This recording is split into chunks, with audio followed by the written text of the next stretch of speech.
Eh bien bonjour à tous, on se retrouve aujourd'hui pour le premier épisode d'un nouveau format que vous allez pouvoir retrouver toutes les semaines sur la chaîne YouTube du Football Club de Marseille. Donc dans ce format c'est simple, vous allez pouvoir y retrouver toutes les plus grosses informations sur l'actualité du club et donc essentiellement en ce moment des informations de transfert. Donc pour tous ceux qui auraient loupé les informations chaudes de cette semaine concernant le mercato de l'OM, la session rattrapage c'est maintenant. Donc on va commencer par les nouvelles recrues qui ont été officialisées par le club. En effet il s'agit d'une semaine assez folle et mouvementée pour l'Olympique de Marseille car on peut compter 6 nouvelles arrivées au sein du club phocéen. Après les transferts de Konrad de la Fuente, le joueur du Barça, c'est Gerson qui a également été officialisé, ainsi que Cengiz Under qui lui appartenait à la Roma. Mais la nouvelle recrue s'appelle Guendouzi qui sera un joueur de l'OM la saison prochaine. L'OM a officialisé son transfert ce mardi. Le jeune espoir français qui évoluait sous les couleurs d'Arsenal devrait jouer en tant que milieu relayeur dans le dispositif de Jorge Sampaoli. Le club phocéen et les Gunners se sont mis d'accord sur un prêt payant d'1 million d'euros avec une option d'achat obligatoire qui avoisinerait les 10 millions d'euros. L'OM et Dortmund ont également trouvé un accord pour Leonardo Balerdi autour de 8 millions d'euros qui restera donc à l'OM la saison prochaine. Enfin, Paul Lopez devrait être la dernière recrue à être officialisée. Le gardien de la Roma arrive à l'OM sous la forme d'un prêt avec option d'achat obligatoire aux alentours des 15 millions d'euros à partir des 20 matchs disputés. Le portier espagnol sera mis en concurrence avec Steve Mandanda cette saison et devrait être son logique successeur lors des années à venir. Enfin, Aylan Ben Yahya Thani et Amai Caprice, 15 et 16 ans, ont également signé leur premier contrat professionnel avec leur club formateur. Ces deux très jeunes joueurs font partie des meilleurs talents issus du centre de formation et on espère qu'ils feront les beaux jours de l'OM les années à venir. Alors voilà, on a passé en revue les différentes arrivées officielles au sein du club marseillais. Il s'agit d'une semaine extrêmement agitée pour l'Olympique de Marseille, ce qui prouve que le président Longoria est très actif sur le marché des transferts. Alors dites-nous vos opinions en commentaire, ce que vous pensez un petit peu de ces différents choix et si vous pensez pas que ça va être compliqué pour Sampaoli de pouvoir mettre en place son système avec beaucoup de joueurs qui n'ont encore jamais évolué ensemble. Et on passe maintenant du côté des rumeurs du moment et donc des potentiels futurs recrues au sein du club olympien. Une information étonnante est tombée hier puisqu'on apprend que Jorge Sampaoli aurait pris directement contact avec Hatem Ben Arfa. Le plus dur serait de convaincre le président Longoria qui a plutôt pour but de rajeunir cette équipe. Le principal argument serait que le joueur arriverait libre au sein de l'effectif marseillais, mais l'état de forme actuel du joueur laisse tout de même à désirer après sa saison compliquée avec les Girondins de Bordeaux. Les rumeurs les plus chaudes sinon concernent les joueurs Luan Pérez et William Saliba. Pour le premier, il s'agit d'un joueur brésilien qui évolue au poste de défenseur central à Santos au Brésil. En effet, Jorge Sampaoli a côtoyé le joueur lors de son passage au Brésil et aurait l'ambition de le rapatrier au sein de l'équipe marseillaise. Selon Mohamed Bouafsi de RMC Sport, un accord aurait été trouvé entre Santos et l'OM pour 4,5 millions d'euros. Concernant William Saliba, le joueur d'Arsenal prêté à l'OGC Nice la saison dernière serait dans les petits papiers de l'entraîneur argentin, alors que de nombreux médias l'annonçaient très proche du bord olympien. La Provence nous indique finalement ces derniers jours que le dossier serait plus complexe que prévu. Dites-nous vous lequel de ces deux défenseurs centraux vous préfériez voir au sein de l'équipe marseillaise la saison prochaine.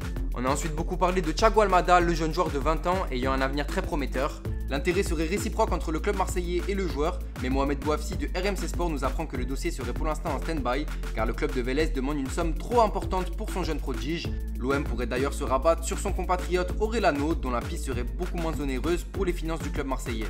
On peut également se demander quel sera l'attaquant de l'OM la saison prochaine. La tendance nous porte à croire que le buteur olympien Milic restera phocéen la saison prochaine, mais Longoria cherche un autre buteur pour pouvoir l'épauler en cas de départ de Dario Benedetto. Ainsi, la piste menant au joueur Giovanni Simeone serait de plus en plus chaude. En effet, selon le journaliste italien Nicola Schira, le joueur de Cagliari pourrait débarquer à l'OM en prêt avec option d'achat obligatoire de 10 millions d'euros. Mais une autre piste serait également d'actualité, celle menant au joueur Raphaël Leao du Milan AC. Selon le média italien Tuttosport, l'OM serait encore en discussion avec le club italien pour s'attacher les services du joueur qui est évalué à 25 millions d'euros sur le site Transfermarkt.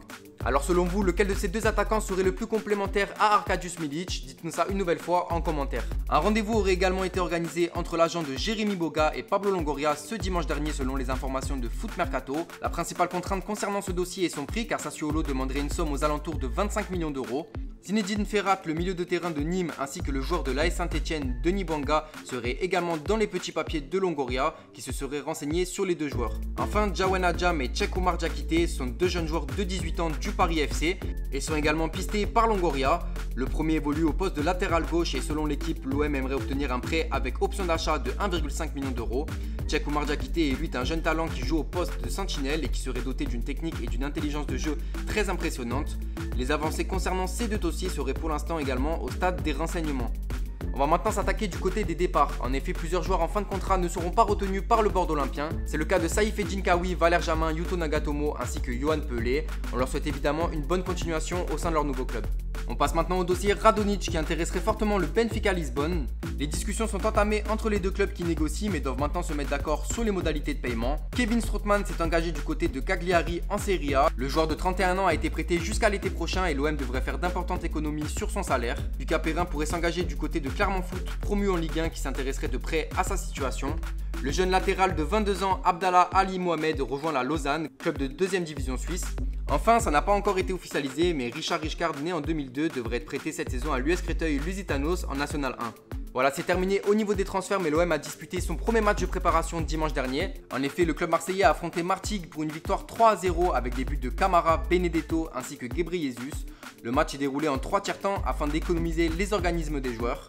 Un bon début de prépa donc pour les Olympiens. On a pu voir par exemple Dimitri Payet très en jambes, mais on a pu voir aussi pas mal de jeunes qui se sont mis en évidence et qui auront peut-être leur mot à dire la saison prochaine.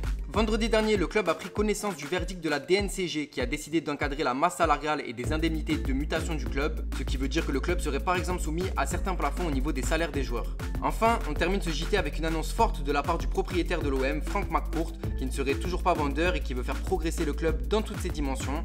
Il déclare ainsi: l'OM doit jouer la Ligue des Champions tous les ans, c'est une obligation. À la fin de la saison, l'OM doit se qualifier pour cette compétition. De quoi donc imaginer de belles ambitions pour le club marseillais la saison prochaine.